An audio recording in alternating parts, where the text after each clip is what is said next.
नमस्कार। सुबह 10 बजे के समाचारों में आपका स्वागत है। मैं हूं समरीन सिद्दीकी और समाचारों में सबसे पहले नजर डालते हैं आज की हेडलाइंस पर।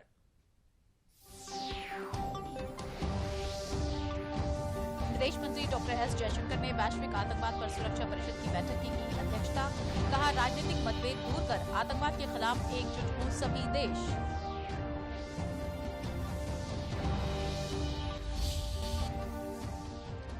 एक माह से चलने वाले काशी तमिल संगमम का आज होगा समापन समारोह। केंद्रीय गृह मंत्री अमित शाह होंगे मुख्य अतिथि। मुख्यमंत्री योगी आदित्यनाथ समारोह में लेंगे भाग।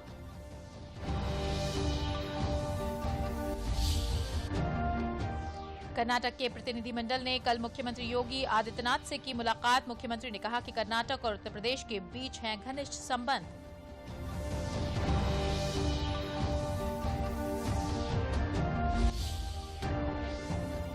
और देश आज मना रहा है विजय दिवस। विजय दिवस के अवसर पर रक्षा मंत्री राजनाथ सिंह ने राष्ट्रीय स्मारक पर शहीदों को दी श्रद्धांजलि।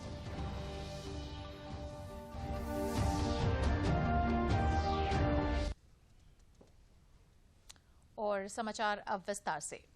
विदेश मंत्री डॉक्टर एस जयशंकर ने कल संयुक्त राष्ट्र सुरक्षा परिषद बैठक आतंकवाद के खिलाफ वैश्विक रूप चुनौतियों और आगे के रास्ते की अध्यक्षता करने के बाद टिस्ट्रीशिया काउंसिल की बैठक में भाग लिया।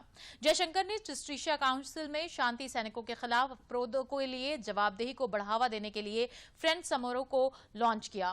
फ्रेंड समूह के लॉन्च पर जयशंकर ने कहा कि संयुक्त राष्ट्र शांति स्थापना पहले से कहीं अधिक चुनौतीपूर्ण है। उन्होंने कहा कि सशक्त समूह आतंकवादियों और अंतर्राष्ट्रीय संगठित अपराध के शामिल होने से शांति स्थापना अभियान पर प्रतिकूल प्रभाव पड़ा है। विदेश मंत्री डॉक्टर एस जयशंकर ने 2028-29 कार्यकाल के लिए यूएनएससी सदस्यता के लिए भारत की उम्मीदवारी की भी घोषणा की है।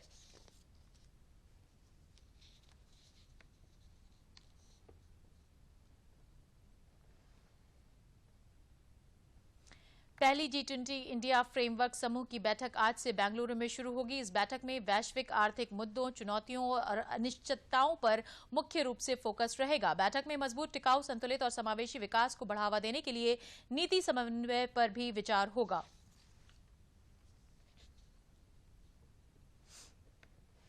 काशी और तमिलनाडु के बीच सदियों पुराने ज्ञान और प्राचीन सभ्यता के जुड़ाव को फिर से तलाशने के लिए बीते 17 नवंबर से वाराणसी में चल रहे महीने भर लंबे काशी तमिल संगमम कार्यक्रम का आज अंतिम दिन है। काशी तमिल संगमम 2022 आजादी का अमृत महोत्सव के तहत भारत सरकार की एक पहल है। काशी तमिल संगमम के समापन समारोह में केंद्रीय गृह मंत्री अमित शाह मुख्य अतिथि होंगे। वहीं उत्तर प्रदेश के मुख्यमंत्री योगी आदित्यनाथ भी समारोह में उपस्थित रहेंगे।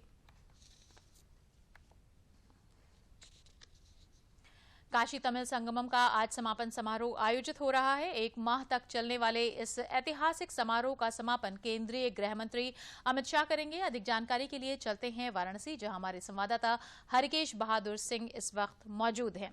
हरिकेश, आज इस ऐतिहासिक आयोजन का समापन समारोह है, कितना कुछ खास लम्हा है और क्या कुछ यादें देकर जा रहा है ये आयोजन? समरीन, बहुत अच्छी आपने बात रखी कि कितना यादगार लम्हा रह पाएगा लोगों के ज़हन में। तो ये तो देखिए, एक महीने का जो कार्यक्रम चला है, चूँकि आपने बताया है कि केंद्रीय गृह मंत्री मुख्य अतिथि होंगे, उत्तर प्रदेश के मुख्यमंत्री योगी आदित्यनाथ उपस्थित रहेंगे। इसके अलावा चूँकि शिक्षा मंत्रालय मुख्य भूमिका में इस कार्यक्रम के रहा, तो केंद्रीय जो शिक्षा मंत्री हैं धर्मेंद्र प्रधान, वो कल सायं ही आ गए थे यहाँ पर, तैयारियों का जायजा ले रहे थे कि किस तरह से तैयारियाँ हैं समापन समारोह की।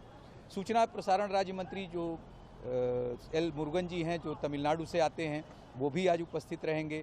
कल राज्यपाल तमिलनाडु के यहाँ उपस्थित थे, काशी में विराजमान थे। और कल काशी धाम में, काशी विश्वनाथ धाम में जो है इलैया राजा जो प्रसिद्ध संगीतज्ञ हैं, उनका एक कार्यक्रम आयोजित किया गया था। तो ये काशी तमिल संगमम याद, आप कहिए यादों की बारात जैसा ये पूरा महीना रहा और लोगों ने एंजॉय किया।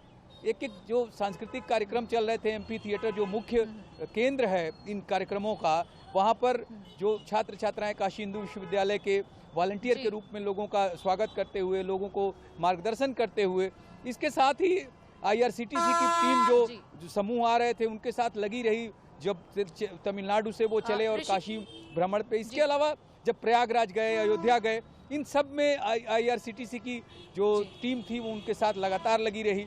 जो काशी में तमिलनाडु के लोग आए उनके लिए वो यादगार पल रहे समरीन।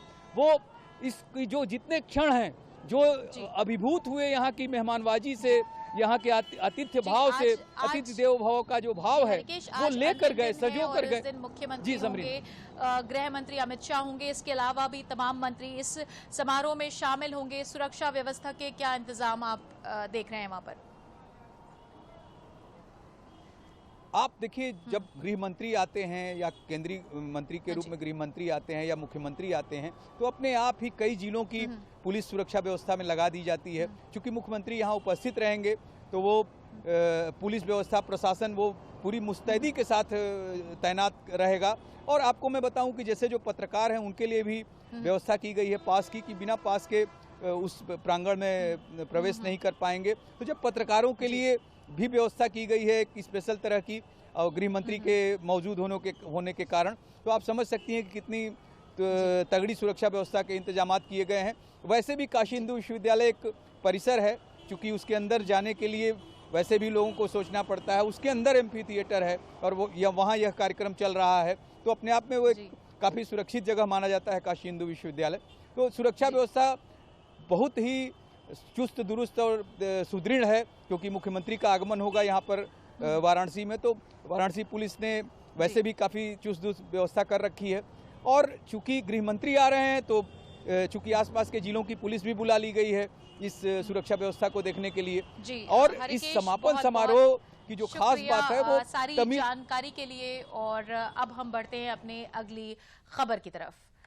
और वहीं मुख्यमंत्री योगी आदित्यनाथ से कल कर्नाटक के उच्च शिक्षा एवं कौशल विकास मंत्री CN अश्वत्थ नारायण के नेतृत्व में आए प्रतिनिधि मंडल ने भेंट की। प्रतिनिधि मंडल ने माला पहनाकर मुख्यमंत्री का अभिनंदन किया। ये प्रतिनिधि मंडल अयोध्या भ्रमण के उपरांत राजधानी लखनऊ पहुंचा। मुख्यमंत्री ने प्रदेश आगमन पर सभी आगंतुकों का स्वागत करते हुए कहा कि उत्तर प्रदेश और कर्नाटक के मध्य बहुत घनिष्ठ संबंध हैं। ये घनिष्ठ संबंध इस रूप में है कि कर्नाटक में भगवान श्री मंजुनाथ की परंपरा नाथ संप्रदाय की शैव परंपरा को ही आगे बढ़ाती है और एक दूसरे को सुदृढ़ आध्यात्मिक भारत के साथ जोड़ती है। मुख्यमंत्री ने कहा कि कर्नाटक को संकट का साथी कहा जाता है। कर्नाटक क्षेत्र में प्रभु श्री राम के सहयोगी के लिए मारुति नंदन हनुमान जी आगे आए थे। हनुमान जी की सहायता भारत में राम राज्य की स्थापना का आधार बनी। उन्होंने कहा कि अयोध्या में हनुमान गढ़ी सबसे ऊंचा स्थल है और अयोध्या के रक्षक हनुमान जी हैं। उत्तर प्रदेश और कर्नाटक राज्य को परस्पर रूप से अपने सामाजिक, आर्थिक, सांस्कृतिक तथा आध्यात्मिक संबंधों को निरंतर आगे बढ़ाते रहना चाहिए।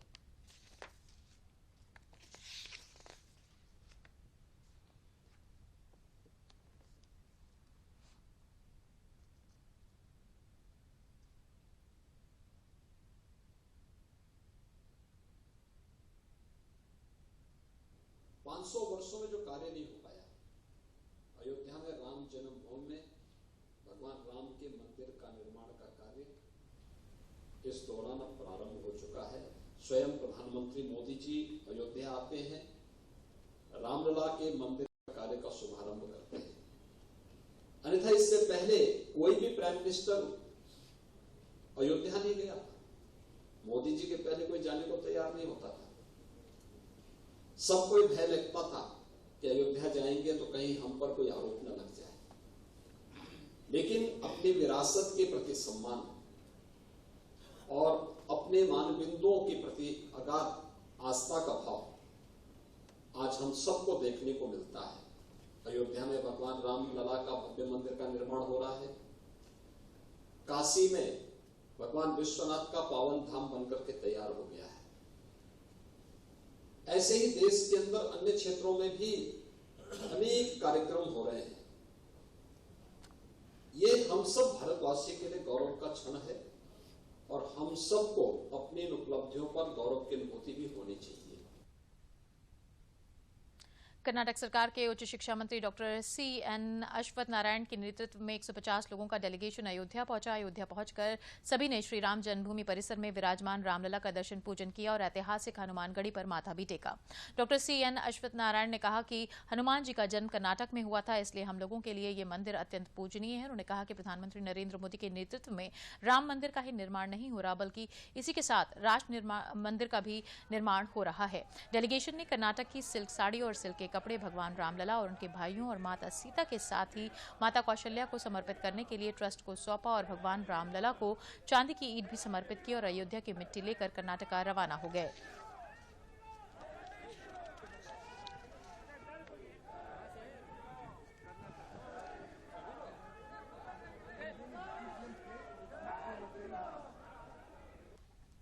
कंस्ट्रक्शन चल रहा है। हमारा भावनात्मक से ये सिल्वर का ब्रिक लेकर आए, समर्पण किया। हम 150 लोग साथ में आए यार, और राम जी का आशीर्वाद लेके पूजा करके उसका आशीर्वाद ले रहे हैं। हमारा जीवन में, हमारा समाज में, हमारा राज्य में, हमारा देश में राम राज्य निर्माण होने हैं। ये निर्माण हो रहा है।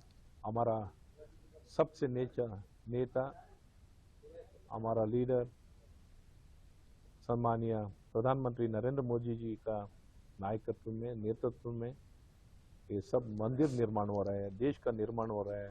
राम मंदिर का निर्माण से राष्ट्र मंदिर निर्माण। समाचार अभी और भी हैं, लेकिन पहले लेते हैं ये विराम।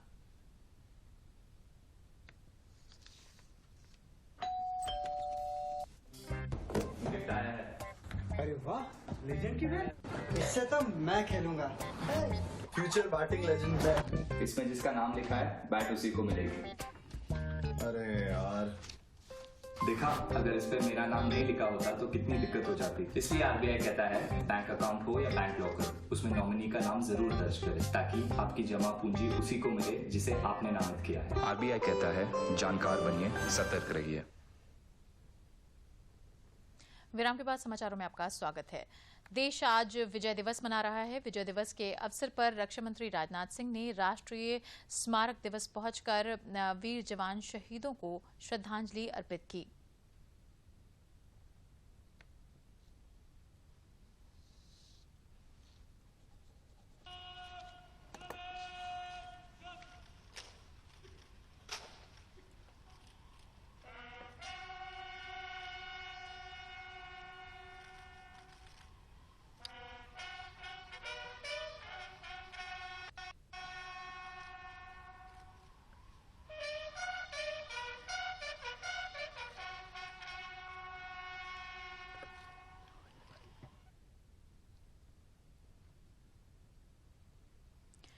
विश्व के इतिहास में 16 दिसंबर का दिन अमिट है। 16 दिसंबर 1971 को भारत पाकिस्तान युद्ध में पाकिस्तान पर भारतीय सेना के विजय के स्मरण में हर वर्ष आज का दिन विजय दिवस के रूप में मनाया जाता है। इस दिन वर्ष 1971 में पाकिस्तानी सेना अध्यक्ष जनरल आमिर अब्दुल्ला खान नियाजी अपने 90,000 से अधिक सैनिकों के साथ बिना किसी शर्त के लेफ्टिनेंट जनरल जगजीत अरोड़ा के समक्ष आत्मसमर्पण किया था। राष्ट्र के लिए उनके अद्वितीय साहस और बलिदान की कहानियां हर भारतीय को प्रेरित कर रही हैं।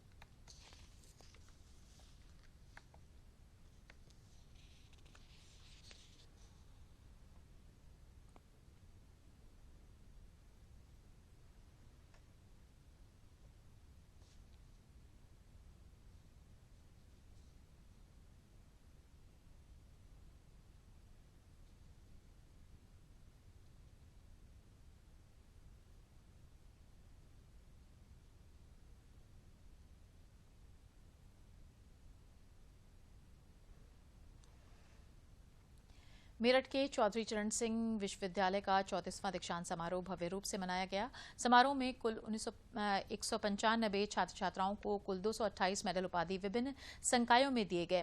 कार्यक्रम का शुभारंभ राज्यपाल आनंदीबेन पटेल ने किया। राज्यपाल ने कस्तूरबा गांधी विद्यालय की छात्राओं को किट वितरित किया। राज्यपाल आनंदीबेन पटेल ने कहा कि 70% छात्राओं ने स्वर्ण पदक हासिल किए हैं। उन्होंने बालिकाओं की शिक्षा पर जोर देते हुए कहा कि अगर हमें अपने देश को आगे बढ़ाना है, परंपरा को जीवित रखना है और संस्कृति को बचाना है, अनुशासन लाना है, बच्चों की परवरिश अच्छी तरह से करनी चाहिए और 100% बालिकाओं को पढ़ाना चाहिए। उन्होंने कहा कि विश्वविद्यालय का ये दायित्व है कि बच्चों की रुचि को पहचान कर आगे लाने का प्रयास किया जाए और विश्वविद्यालय 10 वर्षों का रोड मैप बनाए तथा छोटे छोटे लक्ष्य बनाकर समितियों के माध्यम से अपने लक्ष्य की ओर आगे बढ़े। उन्होंने कहा कि भारत में कई ऐसे राज्य हैं जहां पानी की विकट समस्या है, इसलिए पानी को बचाना, वर्षा जल संचय करना, हर जनपद में 75 तालाब बनवाए जाने जैसी योजनाएं भारत सरकार ने तैयार की हैं। इन योजनाओं को गति देने के लिए विश्वविद्यालय भी महत्वपूर्ण भूमिका निभा सकते हैं।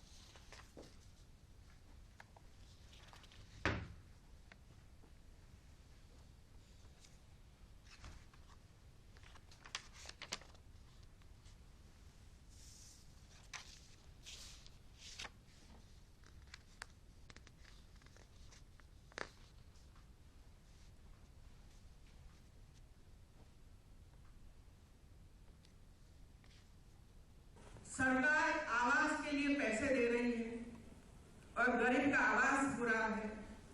करोड़ों लोगों को आवास मिला।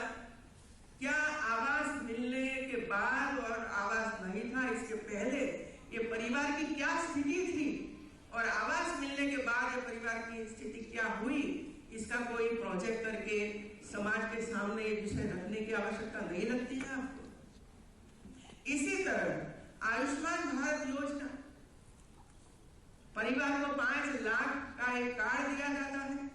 किसी को कैंसर हुआ, किसी को किडनी फेल हुई, किसी को हार्ट का प्रॉब्लम है, तो कार्ड लेकर जाओ हॉस्पिटल में, फिर में दवाई करके वापस आओ, बस स्वस्थ रहे। केंद्रीय वाणिज्य मंत्री पीयूष गोयल ने वाराणसी के दीनदयाल हस्तकला संकुल में समर्थ योजना से जुड़े लोगों को संबोधित करते हुए कहा कि सरकार की आत्मनिर्भर भारत की इस योजना से लोग वाकई समर्थ हो रहे हैं। उन्होंने कहा कि आज भारत हर मामले में आत्मनिर्भर हो रहा है। योजनाओं का पैसा पूरी तरीके से अब योजना पर ही खर्च हो रहा है, उसमें कोई बिचौलिया और दलाल इसका लाभ नहीं ले पाता है। सरकार के भेजे जा रहे पैसे का लाभ गरीब से गरीब वर्ग और लाभार्थी को मिल रहा है। इसके पश्चात पत्रकारों से बातचीत में उन्होंने कहा कि भारत का वस्त्र उद्योग प्रधानमंत्री के 5 प्रण के विजन को लेकर कार्य कर रहा है। यही कारण है कि भारत का वस्त्र उद्योग आज आत्मनिर्भर हो गया है। भारत के कपास उत्पादकों को उनके उत्पादन की सही कीमत मिले, इसके लिए सीसीआई और निजी इंडस्ट्रीज के बीच MOU साइन हुआ है, जिससे कि वो इन उत्पादकों को सही कीमत दिलाने के साथ साथ इनकी ब्रांडिंग कर सकेंगे और इसको अंतर्राष्ट्रीय बाजार में प्रचारित कर सकेंगे। उन्होंने कहा कि काशी तमिल संगम के अंतर्गत यहां पर आयोजित 2 दिवसीय टेक्सटाइल कॉन्क्लेव में काफी सकारात्मक चर्चा हुई है, जिसका परिणाम भी ये निकले हैं कि उन्होंने कहा कि यहां पर तमिलनाडु से आए लोग इस प्रतिबद्धता से जा रहे हैं कि वो अपने आने वाले समय में $100 मिलियन के निर्यात के लक्ष्य को पूरा कर सकें। लक्ष्य के अनुरूप कार्य भी हो रहा है। वस्त्र मंत्रालय प्रधानमंत्री की मंशा के अनुरूप बुनकरों सहित वस्त्र उद्योग से जुड़े सभी लोगों की बेहतरी और उन्नयन के लिए लगातार प्रयास कर रहा है और सफल भी हो रहा है।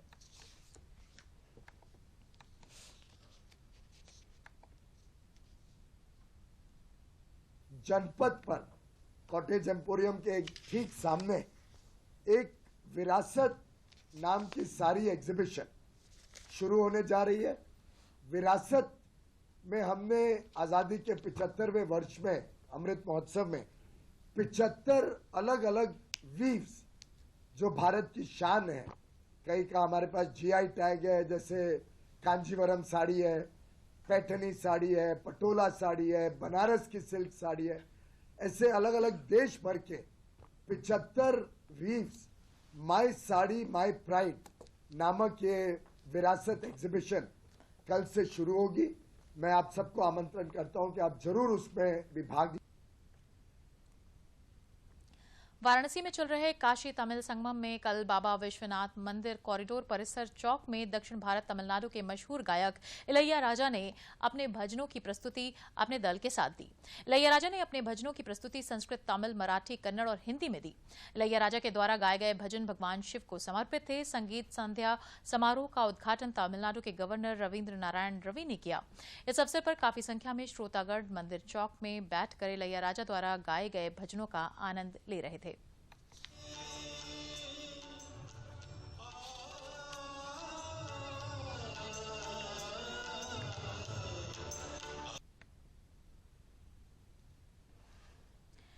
एक भारत श्रेष्ठ भारत के तहत शुरू हुई काशी तमिल संगम कार्यक्रम से उत्तर और दक्षिण भारत की संस्कृतियों का आदान प्रदान किया जा रहा है। इसके लिए काशी तमिल संगम पर्यटकों का दल अलग अलग समूहों में उत्तर भारत के प्रमुख शहरों का भ्रमण भी कर रहा है। इसके तहत बृहस्पतिवार को प्रयागराज त्रिवेणी संगम तट पर 210 तमिल पर्यटकों का रूरल और फॉर्मर दल का जत्था प्रयागराज पहुंचा। त्रिवेणी संगम तट के वीआईपी घाट पर प्रयागराज जिला प्रशासन और भारतीय जनता पार्टी की महिला मोर्चा के द्वारा सभी तमिल पर्यटकों का भव्य स्वागत किया गया। भारतीय जनता पार्टी के काशी प्रांत के उपाध्यक्ष और अर्चना शुक्ला और कोषाध्यक्ष सुभाष चंद्र वैश्य ने पर्यटकों का स्वागत करते हुए कहा कि दक्षिण भारत और उत्तर भारत का संबंध जो वर्षों पहले कहीं लुप्त हो गया था, उसको दोबारा जोड़ने का प्रयास सफल साबित होता दिखाई दे रहा है। संगम पहुंचते इस तमिल पर्यटकों के त्रिवेणी संगम में स्नान कर हनुमान मंदिर और शंकर विमान मंडपम के भी दर्शन किए। दल में शामिल रूरल ऑफ फार्मर पर्यटक दलों के सदस्यों का कहना था कि भारत सरकार के द्वारा शुरू की गई इस मुहिम से एक दूसरे के बीच पहले मतभेद को मिटाया जा रहा था। साथ ही इसका हिस्सा बनने के बाद जिस सुखद अनुभूति को महसूस किया जा रहा है, पर्यटकों ने कहा कि प्रयाग नगरी आकर हमें सकारात्मक और आध्यात्मिक ऊर्जा की अनुभूति हो रही है।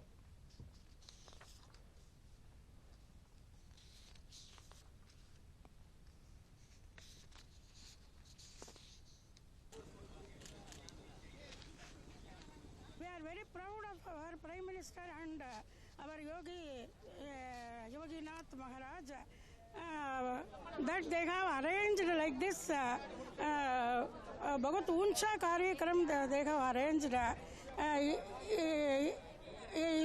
इसके जैसे पहले कभी भी ऐसा नहीं किया गया था।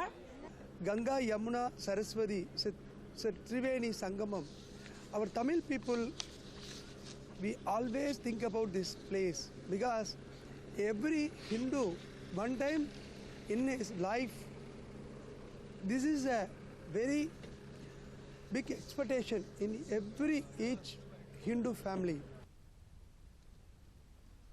समाचार अभी और भी हैं, लेकिन पहले लेते हैं ये विराम। हमने फसल बीमा योजना को अधिक प्रभावी बनाया, उसके दायरे में ज्यादा किसानों को लाए। नहीं है डर नहीं फिकर, मिली हमें नई डगर, फसल का करवा के बीमा, किसान की चिंता को छीना, हुआ सुरक्षित कल, सुरक्षित फसल निश्चित किसान, फसल बीमा सबका समाधान। आज ही प्रधानमंत्री फसल बीमा योजना से जुड़ें और फसल नुकसान से होने वाली आर्थिक हानि से निश्चिंत हो जाएं, ताकि प्राकृतिक और स्थानीय आपदा पर भी फसल नुकसान होने पर आप उसकी सही कीमत पाएं। प्रधानमंत्री फसल बीमा से जुड़ने के लिए आज ही नजदीकी कृषि कार्यालय, सहकारी समिति, बैंक शाखा, अधिकृत बीमा कंपनी या जन सेवा केंद्र में जाएं, क्योंकि सुरक्षित फसल निश्चिंत किसान, फसल बीमा सबका समाधान। कृषि एवं किसान कल्याण मंत्रालय, भारत सरकार। विराम के बाद समाचारों में आपका स्वागत है।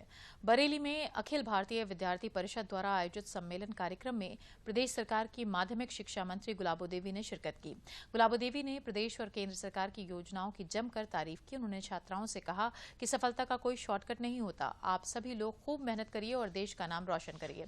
माध्यमिक शिक्षा मंत्री ने कहा कि हमारी सरकार शिक्षा नीति को लेकर बेहद गंभीर है और नई शिक्षा नीति पर कार्य कर रही है, जिसके चलते छात्र छात्राओं के लिए नई शिक्षा नीति बेहतर साबित होगी। उन्होंने कहा कि जिन बच्चों और स्कूलों में स्वेटर और जूते नहीं मिले हैं, उन सभी के लिए जूते और स्वेटर का इंतजाम किया जा रहा है।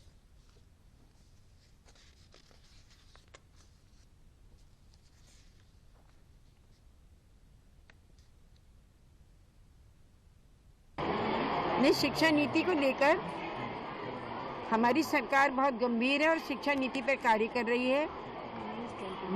बच्चों के लिए उनके व्यक्ति से संबंधित जैसा वो चाहते हैं उसी हिसाब से उनको शिक्षा दी जाने की पूरी व्यवस्था की जा रही है। जहाँ केंद्र बनाए गए हैं, ये उनकी जिम्मेवारी है कि पूर्ण व्यवस्था के साथ में केंद्र बनाएं, लेकिन हर जगह हमारी पूरी व्यवस्था होगी, सब जगह सीसी कैमरे होंगे और लखनऊ से हम देखेंगे और फिर स्वयं में भी जिलों में जा के देखेंगे। हमारी सरकार जो है नए निर्माण कर रही है, विद्यालयों का नया निर्माण किया जा रहा है। जहाँ पर किराए के मकानों में शिक्षा चल रही है, वहाँ आपने बताया है, हम संज्ञान लेंगे। फरवरी में होने वाले Uttar Pradesh global investor summit 2023 से पहले कानपुर देहात इन्वेस्टर समिट 2023 का आयोजन होने जा रहा है। जिलाधिकारी नेहा जैन ने इस सिलसिले में जनपद के निवेशकों के साथ मीटिंग कर उन्हें निवेश के क्षेत्रों और अवसर की जानकारी दी। इस मौके पर विभिन्न अग्रणी उत्पाद इकाइयों के विस्तार करने वाली इकाइयों के लिए निवेशकों के साथ पूर्व में हुई संयुक्त बैठक के क्रम में तैयारियों में सकारात्मक सुधार लाने के निर्देश दिए गए हैं। कानपुर देहात चर्म उत्पाद, प्लास्टिक उत्पाद व फूड प्रोडक्ट के एक्सपोर्ट हब के रूप में मशहूर है। नई औद्योगिक नीतियों में आए सकारात्मक बदलाव व आसान प्रक्रिया से निवेशकों का रुझान उत्तर प्रदेश में बढ़ा है। इसका फायदा इंडस्ट्रियल हब होने के फलस्वरूप आवश्यक रूप से जनपदों को मिलेगा। बैठक के दौरान समस्त औद्योगिक संगठनों के साथ उनके द्वारा दिए गए सुझाव पर चर्चा हुई। उद्योग जगत द्वारा उत्पादित किए जाने वाले प्रोडक्ट को नए स्तर पर मार्केट की सुविधा देने, समिट की ब्रांडिंग, वेबसाइट निर्माण, इलेक्ट्रॉनिक मोबिलिटी में सुधार, हॉस्पिटैलिटी में सुधार, लैंड बैंक को तैयार करने आदि पर मंथन किया गया। एक ग्लोबल इन्वेस्टर समिट फरवरी में प्रपोज्ड है। उसी क्रम में सभी डिस्ट्रिक्ट्स को भी अपनी डिस्ट्रिक्ट कॉन्क्लेव्स करनी है। जनपद से अगर हम लोग कुछ इन्वेस्टमेंट बड़ी मात्रा में दे सकते हैं, आई थिंक अभी तक लगभग 500 करोड़ का इन्वेस्टमेंट जनपद कानपुर देहात से हम लोग ने इन्वेस्टमेंट इंटेंट में भरवा लिया है और हम लोग टारगेट कर रहे हैं कि लगभग 3 से 4 हज़ार करोड़ अगर हम लोग डिस्ट्रिक्ट कानपुर देहात से दे सकते हैं तो ग्लोबल इन्वेस्टर समिट की तरफ हमारा ये कदम रहेगा। इसके लिए हम लोग ने डिस्ट्रिक्ट लेवल पे एक निवेश सेल का गठन किया है। भारतीय रेलवे ने स्थानीय उत्पाद और व्यापार को प्रोत्साहन देने के लिए एक स्टेशन एक उत्पाद योजना की शुरुआत की। योजना के तहत बाराबंकी रेलवे स्टेशन पर ओडीओपी के तहत चयनित उत्पाद स्टॉल का काउंटर लगाया गया है। इस योजना से जहां जिले के स्टॉल उत्पाद को यात्रियों के जरिए राष्ट्रीय स्तर पर पहचान मिल रही है, वहीं बुनकरों के लिए भी बेहतर अवसर साबित हो रहा है। यात्री और बुनकर प्रधानमंत्री नरेंद्र मोदी और मुख्यमंत्री योगी आदित्यनाथ की इस पहल की जमकर तारीफ कर रहे हैं। उनका कहना है कि इस दुकान के लगने से स्थानीय उत्पाद से जुड़े उद्यमियों के लिए बेहतर अवसर विकसित करने में मदद मिलेगी और रेल यात्रियों के लिए भी स्थानीय उत्पाद की जानकारी होने के साथ उन्हें वो उपलब्ध भी हो सकेंगे।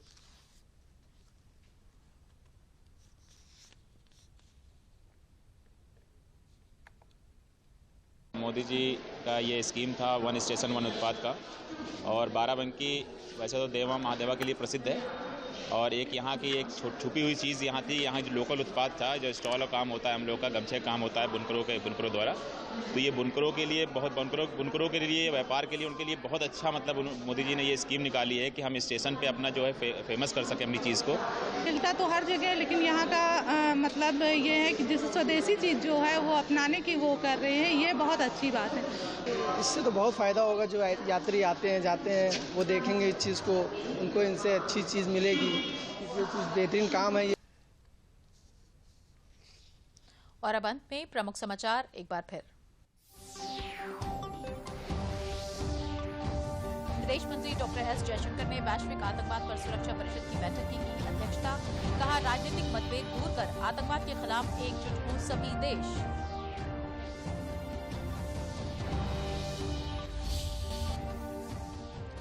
एक माह से चलने वाले काशी तमिल संगमम का आज होगा समापन समारोह। केंद्रीय गृह मंत्री अमित शाह होंगे मुख्य अतिथि। मुख्यमंत्री योगी आदित्यनाथ समारोह में लेंगे भाग।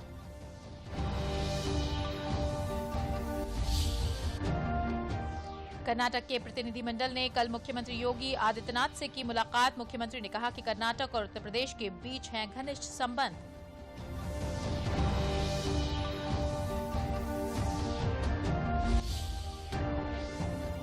और देश आज मना रहा है विजय दिवस। विजय दिवस के अवसर पर रक्षा मंत्री राजनाथ सिंह ने राष्ट्रीय स्मारक पर शहीदों को दी श्रद्धांजलि।